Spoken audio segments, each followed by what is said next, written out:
The biting wind of this ice-blasted planet used to be my only companion. For a long time, survival was just a moment-to-moment struggle, this desperate dance with the cold, where one wrong move meant becoming a permanent, frozen statue. I was utterly alone, a ghost haunting the wreckage of a science vessel that should have been my ticket home. That was my reality. Until the day I found the nest. Huddled together inside a shallow ice cave were 3 alien cubs, their whimpers almost lost in the howling wind. They were abandoned, helpless, their silver fur matted with snow.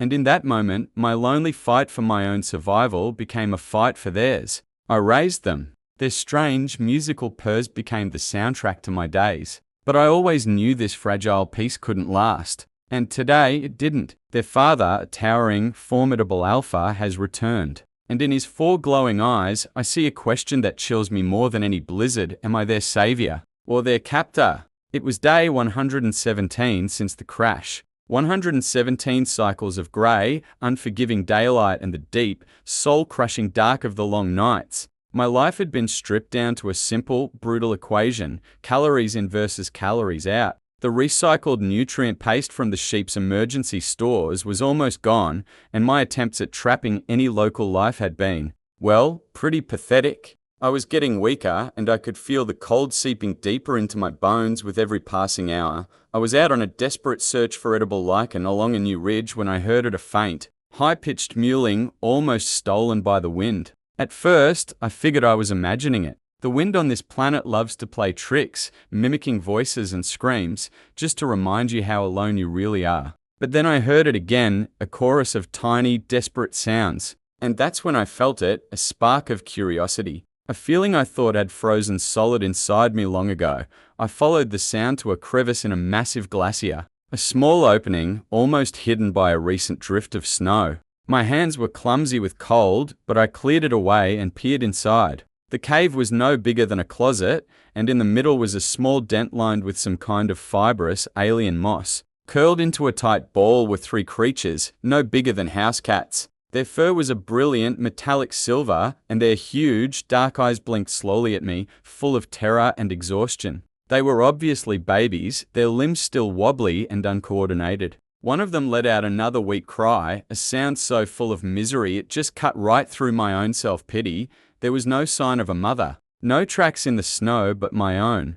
The wind was picking up, the telltale sign of a ground blizzard moving in. Leaving them here was a death sentence. They'd freeze within the hour. For a second, I actually hesitated. I could barely feed myself. Taking them in was just illogical, a drain on resources I didn't have. It was a stupid, emotional decision that could easily get us all killed, but as I looked at their shivering little bodies, another, much stronger instinct took over. The same one that drives every living thing to protect the young and helpless. They were alone. So was I.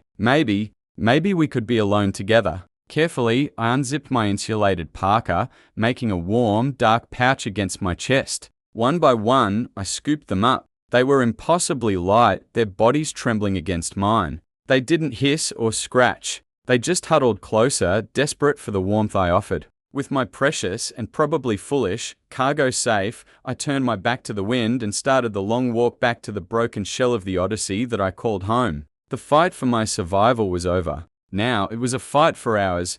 Those first few days were just a chaotic blur of anxiety and guesswork. I made a new nest for them out of my spare thermal blankets, right next to the sheep's struggling emergency heater. And I gave them names. Not because I thought they'd understand, but because I needed them to have names. The boldest one, who was the first to try licking nutrient paste from my finger, I called Bolt. The smallest, who barely ever left the warmth of the blankets, became Willow. And the third, who seemed to watch every single thing I did with this unnerving intelligence, I named him Scout. Feeding them was the first big problem. They couldn't handle the nutrient paste raw. After a few messy failures, I figured out that if I mixed it with melted snow and warmed it over the heater, it made a slurry they could actually lap up. I started cutting my own rations, watering down my portions to make sure there was enough for them. Hunger became this constant, dull ache in my stomach, but it was nothing compared to the feeling of watching their small bodies grow stronger. Their silver fur getting sleek and glossy, my quiet, lonely life was completely transformed.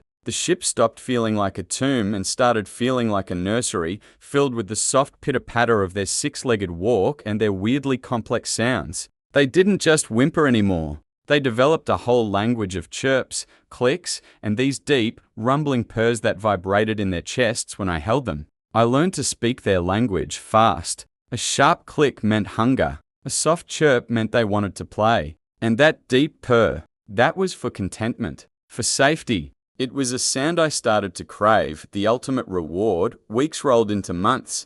The cubs grew at an incredible rate. Bolt, true to his name, was the adventurer, always the first to explore a new part of the wreck or pounce on a piece of scrap I'd toss for him. Willow stayed gentle and sweet, and she'd often curl up on my lap while I reread the sheep's logs for the 100th time, her purring a soothing balm for my frayed nerves. Scout was the thinker. He'd just watch me work, head cocked, his big, intelligent eyes tracking my hands as I tried to fix a solar panel or sort supplies. Sometimes I'd catch him mimicking me, pushing a loose bolt with his nose or patting a control panel with a soft paw. They became my partners. Their senses were so much sharper than mine. They could tell an ice storm was coming hours before my instruments could, their ears flattening as they pressed close to me in warning. They even started helping me hunt. Their small, quick bodies could flush out these little burrowing creatures that I could never catch on my own. Scout would find a burrow, Bolt would drive the creature out, and Willow would intercept it. They'd proudly bring me their catch, like a gift, a contribution to our tiny, cross-species family. I wasn't just a survivor anymore. I was a parent. I taught them, protected them, and they gave me something I thought I'd lost forever, a reason to live. I'd watch them play, their silver bodies flashing against the endless white snow, and I'd feel this warmth in my chest I could only call joy. On a planet that should have been my grave, I had found a family. I had forgotten what it felt like to not be alone, and that was a dangerous mistake. I let myself forget they weren't really mine. I was just borrowing them from the wild. And the wild always comes to collect. ID started with a tremor, a deep, rhythmic vibration coming up through the metal floor of the ship. This wasn't the shudder of a ground blizzard or the groan of a glacier. This was different. It was measured. It was footsteps. The cubs felt it too. They stopped their playing and went dead silent, their bodies rigid. As one, they turned to the main viewport, and a low, instinctual growl started in their chests, a sound I had never, ever heard them make. My heart hammered as I moved to the viewport. Through the swirling snow, I saw a figure. It was silhouetted against the grey sky, and it was moving with an impossible speed and grace. It was bipedal, but massive, easily twice my height, with a powerful, lean build. As it got closer, the details became terrifyingly clear. Its body was covered in the same metallic silver fur as the cubs, but woven with thick, armored scales like polished obsidian. It had 4 arms, and 4 eyes that glowed with a faint inner light, cutting right through the snowstorm. An adult, an alpha, fear cold and absolute gripped me. This was their parent. He was here for his children. My first instinct was primal. Protect my family. I scrambled back from the window and put myself in front of the cubs, who were now huddled behind me, their fear so thick I could practically taste it. I grabbed the only thing I had that even looked like a weapon, a heavy metal salvage bar. It was a pathetic defense against something that size, but it was all I had. The footsteps stopped right outside the hull breach that I used as a door. A massive shadow fell over the entrance, plunging the room into near darkness. Slowly, the alpha stooped down and entered the wreck. He rose to his full, terrifying height, his head almost scraping the ceiling. His 4 glowing eyes scanned the room, taking in the makeshift nest, the supplies, and finally, me. He saw the bar in my hand. He saw his children cowering behind this strange, frail creature. A low growl rumbled in his chest, so deep it vibrated through my bones. It wasn't just aggression. It was layered with confusion, grief, and a rage that was terrifying to witness. In his eyes, I could see the story he was telling himself. Some scavenger had stolen his young, probably killed his mate, and was now standing guard over its prize. He saw a kidnapper, a monster. He took a single, deliberate step forward, and claws as long and sharp as daggers extended from his fingertips. This was it. But just as he was about to lunge, something incredible happened. Scout, my quiet, watchful Scout, pushed past my legs. He didn't run to his father. He ran a few feet forward and just stopped, right in the space between us. Then he turned, looked back at me, and let out a soft, questioning chirp. It was the same sound he made when he wanted me to come play. Then Bolt and Willow rushed forward. But they didn't join Scout. They ran to me, pressing their bodies against my legs. They looked up at me with total trust before turning their heads to face their father. They weren't hiding behind me anymore. They were standing with me. The alpha froze mid-stride, his glowing eyes wide with disbelief. The furious growl died in his throat, replaced by a confused, guttural click. He looked at his children, then at me, then back at his children. They weren't afraid of me. They were looking to me for protection. From him. The whole story he'd built in his head just crumbled. The rage in his eyes flickered out, replaced by a dawning, shocked confusion. He lowered his head, his gaze no longer a predator's stare, but a parent's, trying to make sense of an impossible scene. He saw his lost children alive, healthy, and devoted to the very creature he had come here to kill. The tension didn't disappear, but it changed. The immediate threat of violence was gone, replaced by this heavy, profound silence, broken only by the wind outside. The alpha's whole posture softened. His massive shoulders slumped just slightly. With a soft snick, he retracted his claws, a clear sign he was standing down. His four eyes blinked slowly, moving from the cubs at my legs to Scout standing guard between us, and then to the rest of my makeshift home. His gaze was analytical now. He scanned the neat stacks of supplies, the dormant heater with the cubs' blankets next to it, the empty food bowls near the galley. He saw evidence of care. He saw order in the middle of chaos. He saw a den, not a prison. When his eyes finally met mine again, the last traces of fury were gone, replaced by a deep, piercing intelligence that was honestly more intimidating. He wasn't looking at a threat anymore. He was trying to solve a mystery. My own fear started to fade, replaced by this desperate need to communicate to somehow bridge the impossible gap between us. My hand, holding the salvage bar, was trembling. Slowly, deliberately, I lowered it and let it drop to the floor. It landed with a soft clang that echoed in the quiet room. I held up my empty hands, palms forward. It was the most universal gesture for peace I could think of, and I just had to pray he understood.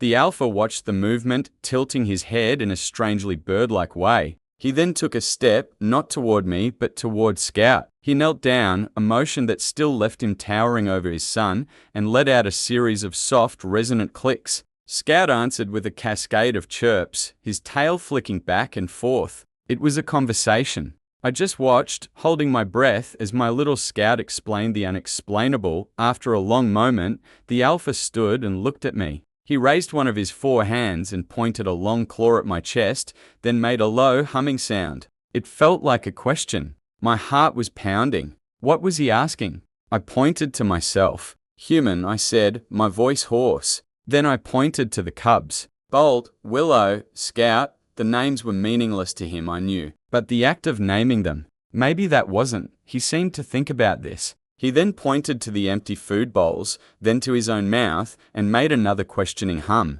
I got it. I moved slowly to my ration locker, his eyes on me the entire time. I pulled out one of my last packets of nutrient paste, mixed it with snow, and warmed it up just like I always did. I poured the slurry into a bowl and, with my heart in my throat, I pushed it gently across the floor toward him. It was the ultimate gesture of trust I could make my food, my dwindling life source. He watched the bowl slide to a stop near his feet. He didn't move for a full minute. Then he knelt again. He dipped a claw into the slurry, raised it to his mouth, and tasted it. He looked at the bowl, then at his children, and then, finally, back at me. And from deep within his chest came a sound I had craved from the cubs, but never ever expected to hear from him. A low, rumbling, powerful purr. It wasn't contentment, not yet. It was a sound of acknowledgement, of understanding. He finally saw me, not as a captor, but as the one who kept his family alive. He never left. The storm passed, and he just stayed.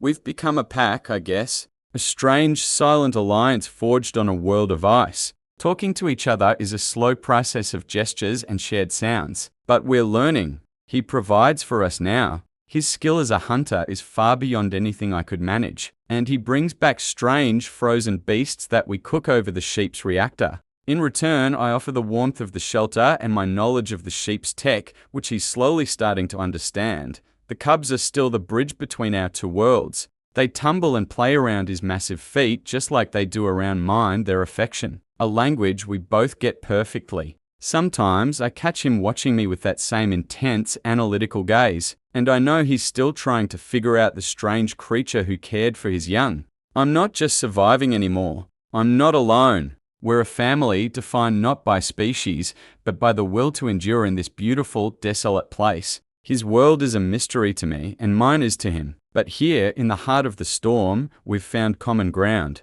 Our survival is now tangled together. And as I watch the 3 silver moons rise in the alien sky, I know this isn't the end of our story. It's just the beginning. Thank you for listening. If you like this trip to a distant world and want to hear more stories about science fiction and strange families, please consider hitting that like button and subscribing to the channel. Your support is what lets me keep bringing these stories to life. We also have channel memberships with exclusive content if you want to go even deeper. Let me know in the comments what you thought of our little pack. Until next time, stay curious.